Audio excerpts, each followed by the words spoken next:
ลาบเท่าพี่น้องแบบอัวรัวเลยจ้ะ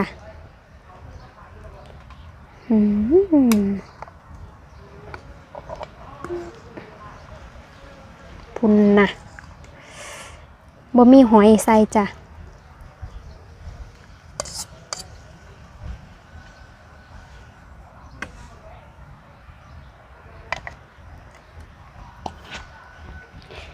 เฮียซะเนาะได้อันนี้มานำก้อยกุ้ง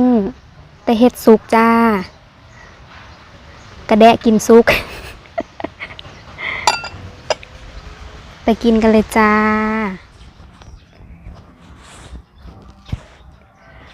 สวัสดีค่ะกินแซ่บแบบบานๆกับอีนางไล่พี่น้อง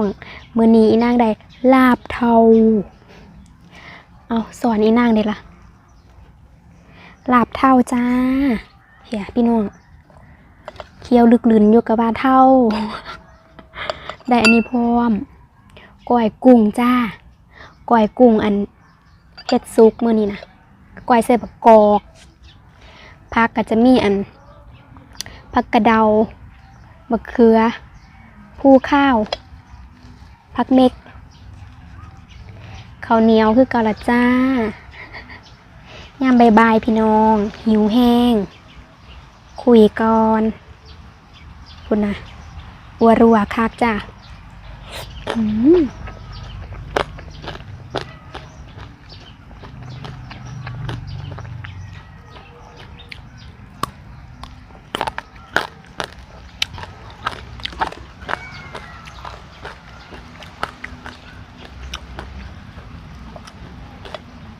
แซ่บอย่าบอกใคร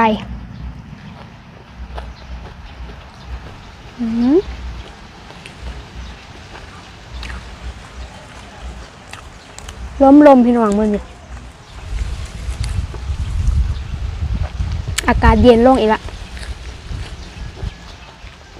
พี่น้อง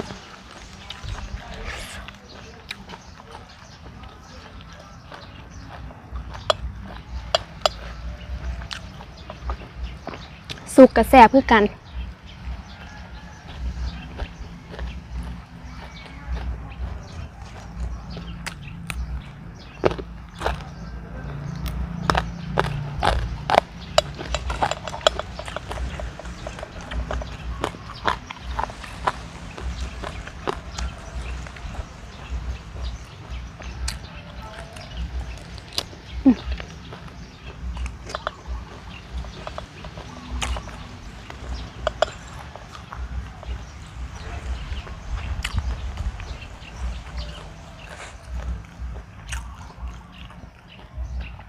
สด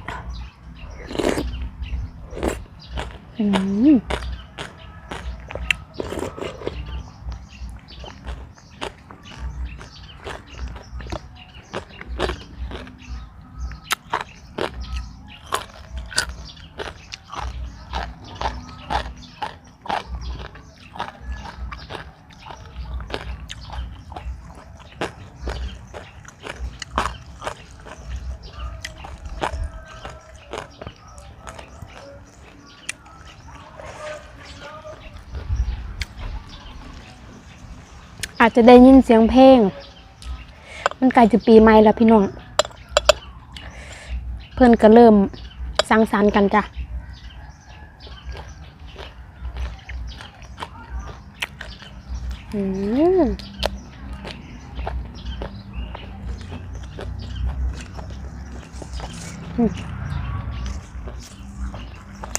ผู้ข้าวแซ่บ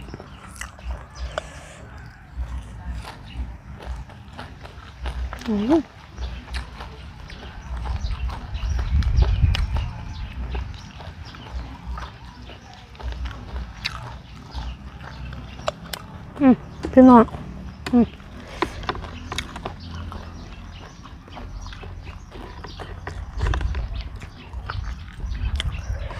สูงโผดสูงตึงเยิงอยู่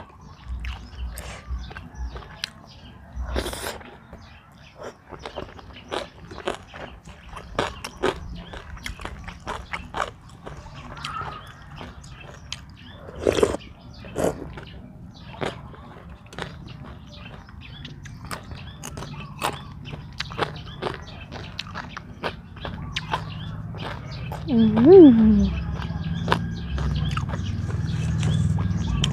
กมาเฮ็ดทางอยู่นี่บ่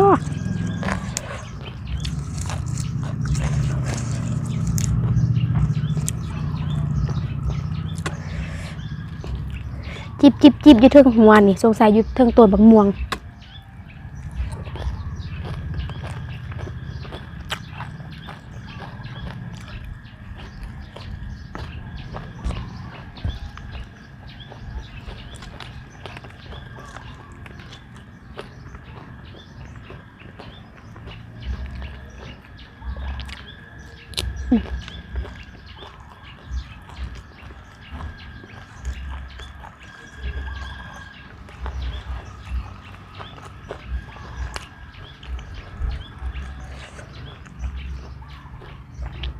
อัวรัว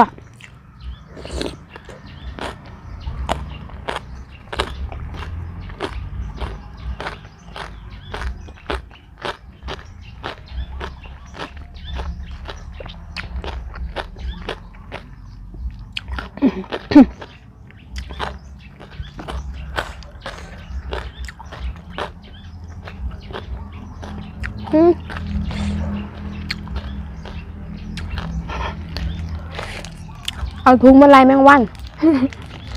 ใส่น้ำ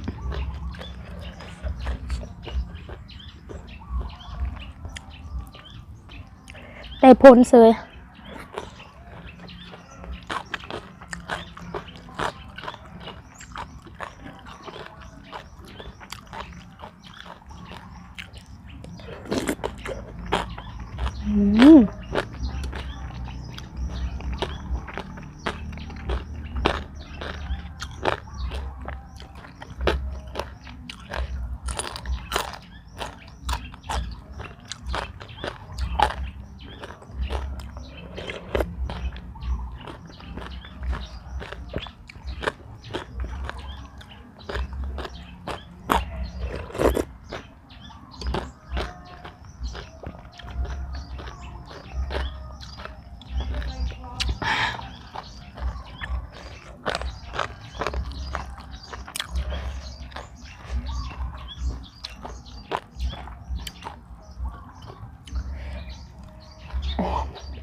บ่ค่อยคม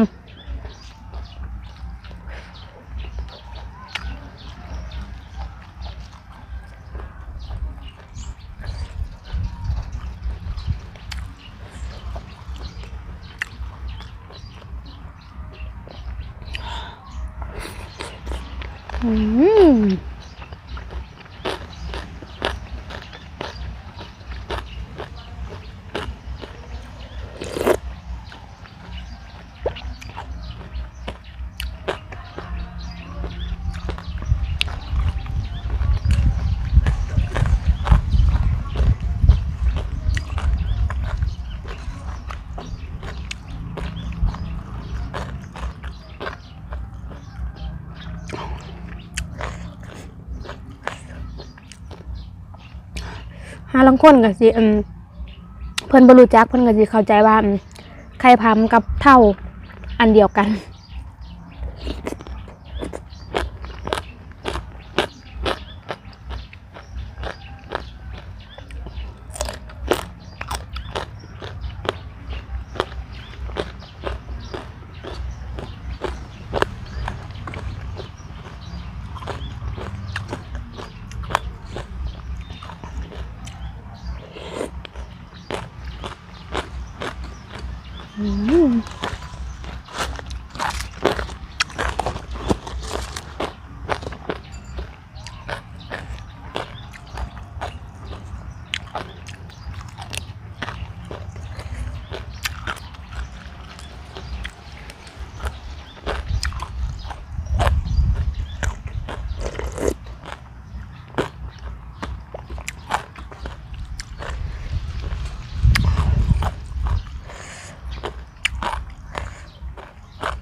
ล่ม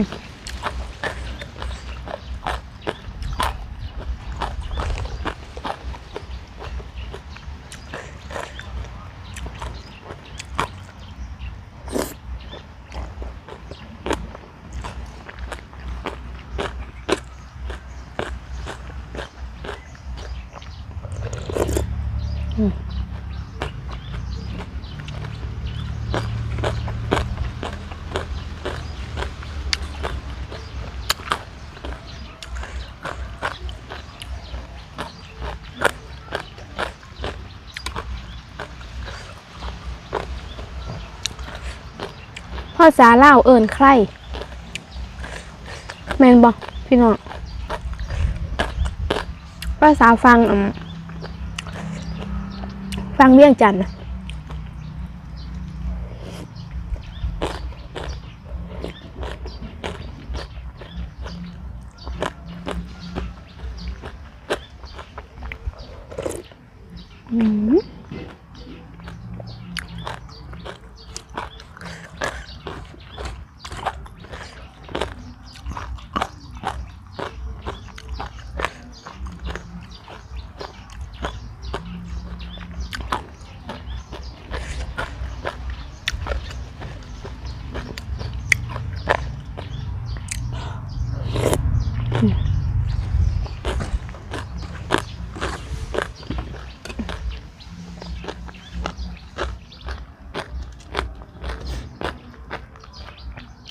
อิ่ม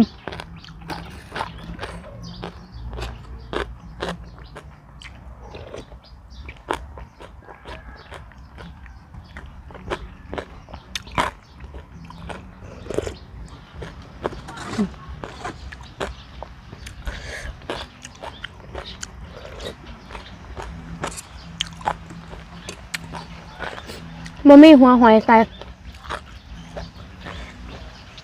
ส่หัวหอยนี่แซ่บพ